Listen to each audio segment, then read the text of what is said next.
So, hey, Dr. Lee, how are you? Good. How are you, Dr. Thurber? I'm hanging in there. It is that time, It though, is around that time. Yes. right? Everybody's feeling It a is that. little bit of stress. That's right. Well, at least in North America, it is just around midterms time for us. So a lot of schoolwork is building up to this moment where students are going to be assessed by how much they've learned so far in the term. So it's high stress, high pressure around this time. So, what we thought we would do is share a little bit about our favorite tips for finding balance and maybe give people a preview of what the two newest animations that we're adding to the video library are. And it's a two-part series on coping with academic stress. So, that seems relevant. I'll screen share here, and we'll start by telling the story of Prep for School. Um, Dr. Lee and I both work at Phillips Exeter Academy. We're both psychologists, and we see students. We do counseling. We run groups, and we do lots of different things to try to help our community achieve balance. Uh, Dr. Lee, can you describe a little bit about our observations when we started really noticing the adjustment and challenges that students were facing when they began any term? Yeah, I think, you and I started talking about just patterns that we notice. And, we're trained to be looking at patterns. But it was always a pattern and a flow to an academic term. And so in the beginning of the term, there's a lot of excitement. There's a lot of kind of the honeymoon stage, if you will. People are just excited to get oriented in with the class, with the teachers, with the content. And then a few weeks in, as the workload starts to kick in, you can start seeing folks getting a little bit more nervous, a little more anxiety around the performance.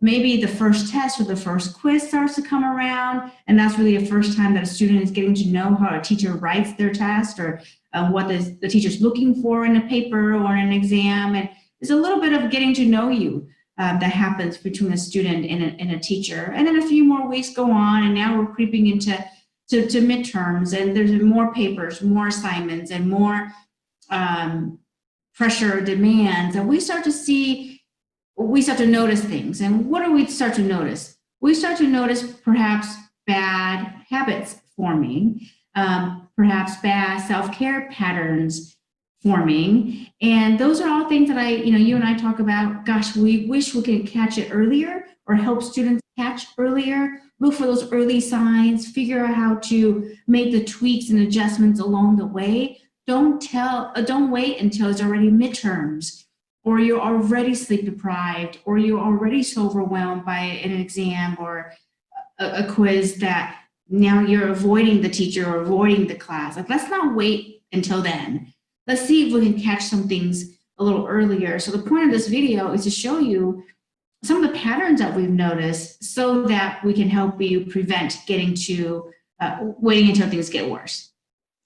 And indeed, the whole genesis of our website, prepforschool.com, and the partner mini program on WeChat, also called Prep for School, is to provide as many of those strategies and put them at everybody's fingertips as we can so that students are the happiest they can be and the most successful they can be. So if you're interested in more access to that content, you can visit prepforschool.com or scan the QR code into WeChat. So balance and the opposite, imbalance, what does it feel like? I love this picture because I think that at first, wow, that's really well balanced. But then, I don't know about you, Dr. Lee, but I start to feel that it's a bit precarious. And this photograph spoke to me because I definitely have days where I feel like I'm juggling a lot, but there are so many balls in the air that Yeah. the likelihood of dropping one seems kind of high. Yeah, and this picture is funny because it feels like it captured a moment of balance. But if I look closely, I almost feel like anything can go in the Right? next moment. Yeah. Think about balance in that way, that balance is really a process. It's give and take. It's a constant, very fluid Mm. experience, if you will. It's not an on or off. It's not a I have it or I don't. It's that teeter totter that happens, and it's more of a process than a snapshot of a perfect moment. That's a Because great point. It's to me, something that you work toward. It's something long. that you're uh, working to achieve and kind of rebalancing. I'm thinking of what a professional tightrope walker looks like. They don't find a position and stick with it, right? They're moving their feet, they're moving their arms, they're adjusting. And, I think we have to do that. And sort of the opposite, imbalance, that feels pretty crummy. And we kind of know when we're there. And at least for me, I don't know about for you, but I feel like I have very little patience. I feel overwhelmed. I feel like I've committed to too many things, or I feel like I haven't managed my time well and I've left too much for a period of time I thought I had. And I'm, you know, my process is a lot of trying to estimate accurately or maybe overestimating how long something will take, because I set myself up for feeling out of balance and stressed if I think, well, it's only going to take me 10 minutes to vacuum the house, but then it takes me 45 minutes to do a good job. And now I've lost the balance of that time in my mind. And I think signs of imbalance can be different for different people. And so for me, it's definitely very physical. When I'm out of balance, same as you, Dr. Thurber, I might get more impatient. My temper starts to be a little bit more testy. I get more tired. My muscles get more tight. I find myself just really achy. Oftentimes, it results in a headache. There have been times in my life when it then results into a migraine. So for me, it can be very physical, and for others, Yeah. it can be perhaps more behavioral or emotional. But it's good to know what those signs are for yourself, because again, we're trying to talk about catching things earlier. So when I start to notice my temper or my patience running low, that may be enough for me to start saying, okay, what's going on? Don't wait until the migraine comes on to try to do something. Right. Well, one of the reasons I like this picture too is I think I react very differently to, I drink a lot of coffee. So I've spilled a lot of coffee in my life, and I have reacted very differently to coffee being spilled by me on important things, very differently. And when things are generally in balance, I'm not happy about spilling coffee on my desk or the floor or myself if I'm driving, but I handle it well. And and if I'm with some of my friends, it also could be funny. But if, for me, a sign that, things are not as balanced as they could be is if something relatively minor, and let's face it, this is a relatively minor problem to spill coffee, or anything else. If I am overreacting to that, that's a good signal for me. All right, so we want to talk about some of your favorite and my favorite ways to find balance. And as you said, it's a process and a lifestyle and needs constant kind of readjustment. But if that's our approach, then I think we'll be very rewarded by feeling resilient when we encounter challenges or disappointments. And the first thing is one that I like to call like a systems check. And it's really like the foundations of wellness. So eating well, sleeping well, getting some exercise, and having good social time with friends or family. And for a lot of people, there might be a fifth component, which is spiritual. But by doing a system check, what I mean is ask yourself if you feel that things are out of balance. If you're feeling physically, like you said, headache, body aches, muscle aches, pit in your stomach or in your mind, feeling overwhelmed, feeling that you've your frustration tolerance is way down, you just are short-tempered, ask yourself, let me just check these 4 or 5 systems, eating, sleeping, exercise, friends and family, social time, maybe spirituality. How am I doing? And what, I can't solve it in 5 minutes, but I can begin to solve it in 5 minutes. If I look at one of these things is really, or maybe two of these things really getting shortchanged in the last few days or something. So we'll go to the second idea we want to share, and it's my personal favorite, is really self-soothing skills. I really think about my five senses. Again, I mentioned earlier that for me it can be very physical. So I use my five senses as a way to calm myself and calm my body. Mm-hmm. So you see my desk at work, or if you see what's in my purse, often you'll find that it's gadgets that are going to help me. And so let's think about sight. Okay, so what is it that what picture, what view, when you look at, that brings you a sense of calm, that gives you kind of this exhale. That happens for me is when I see pictures of ocean.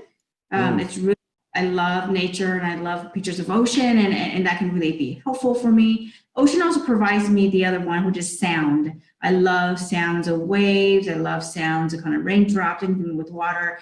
And when I hear those things, those are ways to kind of soothe myself and calm myself. I often tell students, make a playlist. Make a playlist, have it ready to go. You don't have to listen to it all the time, but when you're really needing to get grounded or you're having a bad day, kick that playlist on and help yourself feel better and get more grounded. So sight, and sound and taste, right? What are some things that you can, for me, coffee can be a very ground. I like the smell of coffee. I like the taste of coffee. For somebody else, it can be something different. So think about what might be for taste. Emergency chocolate, perhaps? Emergency chocolates are always good. Touch. Some of us are very tactile people. And so think about what you can kind of have with you for you to touch. And there's these kind of worry stones folks have probably seen. You can just rub, and that sensation of rubbing can be very soothing. If you have a pet, I know Dr. Thurber and I are both dog lovers and dog owners. Petting your dog or your cat can be really, really soothing. And what am I missing? Taste, sound, sight, touch, smell. Yeah, well, I incorporated in some of the smell of coffee. We know that smell of lavender, for example, can be really grounding. So for me, I always have something of lavender lotion around. And so when I'm feeling stressed, I just kind of put it on. And it gives me that nice, calm breath. And it really does ground me. And so I just kind of pack my bag with these goodies. And these are things that I say to students when they are packing their school bag, or if they're traveling. Put these little gadgets in your toolbox, so to speak. So you always have ways to do a little bit of systems check, but with your five senses. Mm-hmm. And can you also narrate the third one, which is meditation? Yeah. And so for me, a meditation can be also very helpful, and it kind of incorporates all the senses that we just talked about, but it's also very grounding. So for me, meditation is when I take my prayer beads, my Buddhist prayer beads, and I just kind of move the beads one by one. And I sometimes count, sometimes I don't. It's just more of a repetitive behavior, movement of my hands, and that can be really grounding. It helps me focus and zone into one thing. And if you don't meditate, there are plenty of things you can do in a very mindful way that can be really helpful. Get your mind zoned in. Oftentimes when we're feeling imbalanced, we're really feeling like we have a chicken with our head cut off, and we're spinning around, and there's so much to think about. And so something grounding can be helpful. Mm-hmm. Puzzles, for example, has been shown to be very mindful and meditative. You're looking for this one piece, and you're really narrowing in to kind of what you need to do. And that, so if we have puzzle lovers out there, you can try having a puzzle in your room, and that's neat. Put a piece in. And if you have a roommate, that would be a fun thing to work together on. There are also a couple of great websites that allow you to upload photos that then are turned into jigsaw puzzles that you can do electronically. And I think as a lot of people watching are in quarantine or they are learning from home, and this is something you can do with your friends that is not highly competitive, that is, as you said, a way to focus your thoughts on one particular activity, one particular thing, which is really the core of mindfulness and what all different meditative traditions, have in common. And it lowers your heart rate, it lowers your blood pressure, and hey, you'll live longer. So that's a good thing. Um, Related to that, this technique of grounding can also be used if someone's really having strong or acute anxiety.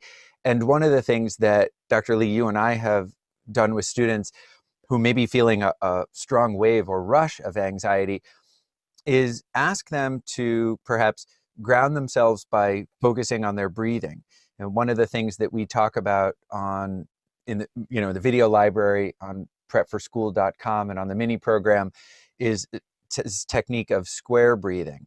And so if people are interested in that, they can check out the 2-part animation series on sleep hygiene that we have on the website.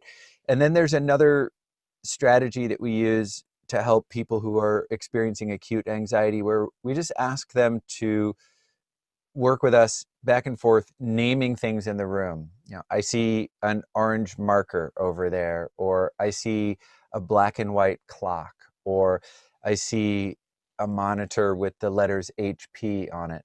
And just that naming strategy can be very grounding. And we'll share another one in a minute that I'm especially fond of, and learned from an article I read. But I'd also like to, maybe we can both say a little bit about the last strategy that we have on our list, which is play.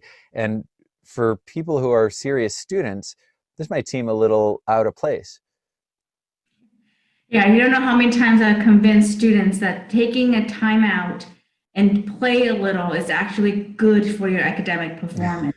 Some students feel guilty. Well, I shouldn't take a break when I have work to do. No, really think about if you allow yourself that 20, 30 minutes to just play, you actually will feel more rejuvenated. You have fresher kind of a mindset. You have more energy.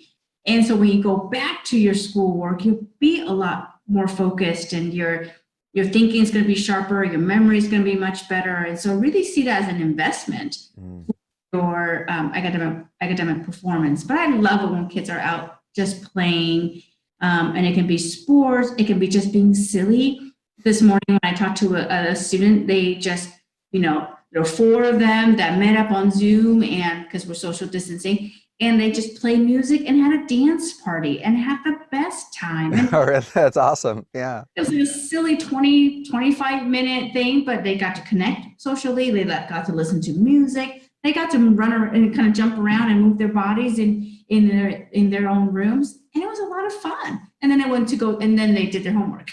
Yeah. So don't forget to play. And I think as adults too, I have 2 little kids, a 1-year-old and a 4-year-old, and playing with them is a lot of fun. And my adult mind is so busy trying to think about all the things on my to-do list. When I just focus and play with them, I probably get more out of it. Yeah. Moments.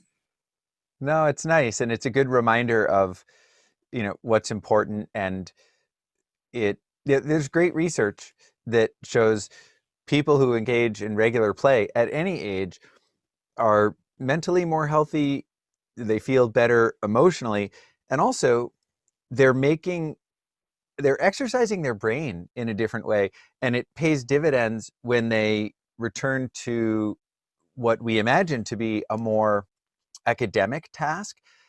But I think if you think of some of the most amazing discoveries that have ever been made, or the most interesting inventions that have ever happened, they are 9 times out of 10 the result of this kind of creative play where you're not so worried about what you look like, you're not too self-conscious, you're willing to, take some risk, try some things, and like who knows what you'll discover.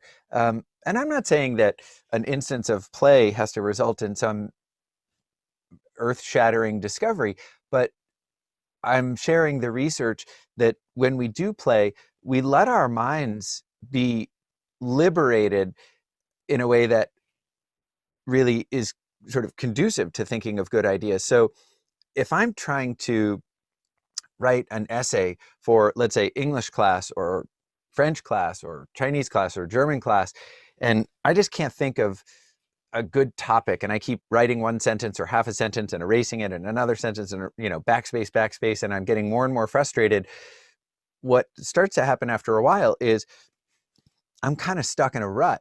But if I go and play and exercise my mind in a different way, and for me, it's playing with my dog, sometimes playing with my kids, sometimes playing alone here in the basement and just doing something creative with my woodworking tools. And then I come back and sit down, not surprisingly, I feel fresh and I have a better idea. So it's really good for that as well. We want to share with you a video that is a real nice illustration of how we might feel balanced or not balanced based on a time management strategy that Dr. Lee and I talk about in our 2-part time management animation. And again, you can visit prepforschool.com or scan the QR code or show it again at the end of the webinar here. But this is a wonderful illustration of what happens when you let lots of small things build up and you haven't protected time for priorities, versus a time management strategy where first you decide what are the big and most important things and let me put those in my schedule and let some of the other things fill in around it. So I'm going to stop sharing the screen just for a second, and when I reshare here, I'll optimize it for video and we'll take a look. Okay, when it comes to time management, we all have the same amount of time. This is our time, and if we fill it up with all the little stuff that we have that we want to do, this is like spending time on TV and video and just stuff that maybe isn't the most important things in the world, but it's fun to do, little stuff like that. And then these are the other things that are kind of important. We will make sure we get those done. We can put those in and add those to our time. That kind of takes up a little bit more space. And now we've got these big rocks. These are the things that are most important in our life, but we've already started filling up our jar. And now we want to put all the important stuff into our time, but we have a problem because it's not going to fit. But what would happen if we take our big rocks and instead we've got the same amount of rocks, the big rocks, the medium rocks, and all the little stuff in life, same amount of time as we had before, but this time we're going to put the big rocks in first. This is the most important stuff to us. We're going to put our big rocks in, and it takes up some time, but we're going to put them in first because they're most important. And then we're going to take the other stuff in life that's also important. I'm going to add that to our schedule. Put those in. And now we're going to fill it up with that other stuff that we really like to do, and we want to have fun. We want to use our time wisely. And as you see, once we put the big rocks in first, all that other stuff, we have time for it. We can make time for those things, and we can get it all in. But we need to decide what are the big rocks and put those in first.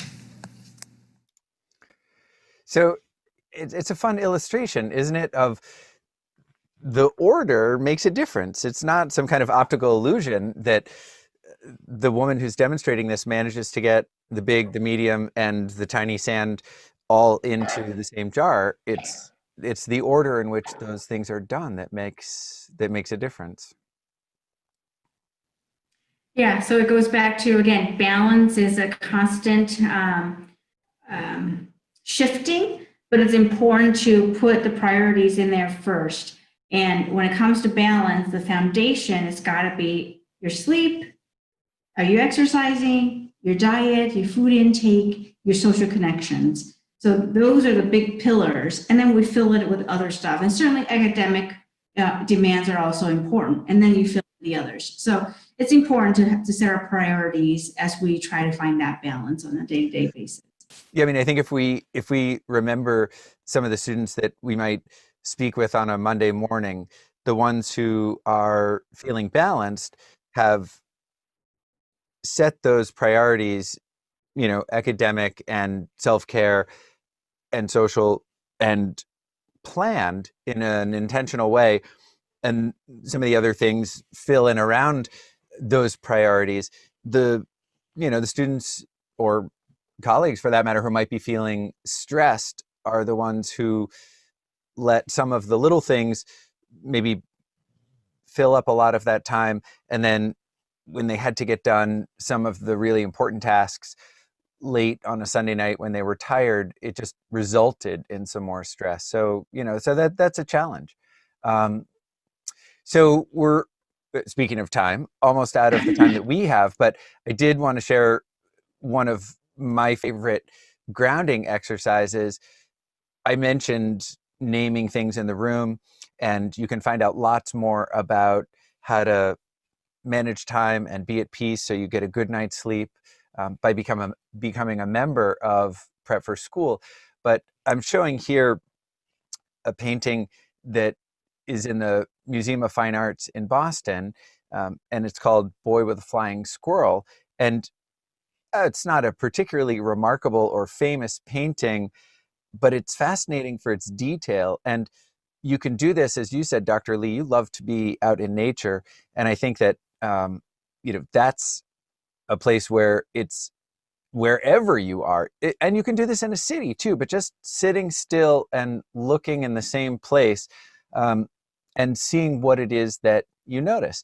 It's just another way of being particularly mindful.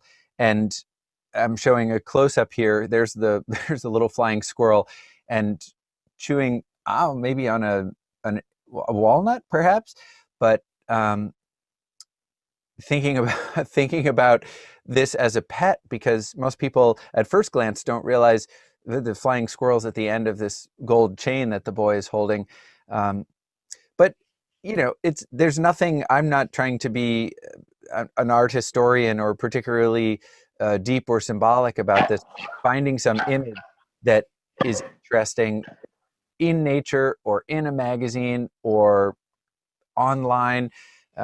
You can actually see almost all of the things that are in the Boston Museum of Fine Arts, as well as most other famous museums, by visiting their websites. It's not the same as being there in person, but hey, it's a great start. So we also wanted to say a thing or two about academic pressure, because as we said at the beginning, one of the things that can throw everyone a little bit off balance is the increased workload or the increased graded evaluation that happens in the middle of the term. And it's going on right now, as you said, in North America. So we are adding to our animation library on prepforschool.com and on the WeChat mini program to animations that we just made. Again, like all of our animations, available in English and Mandarin, and they're about coping with academic pressure.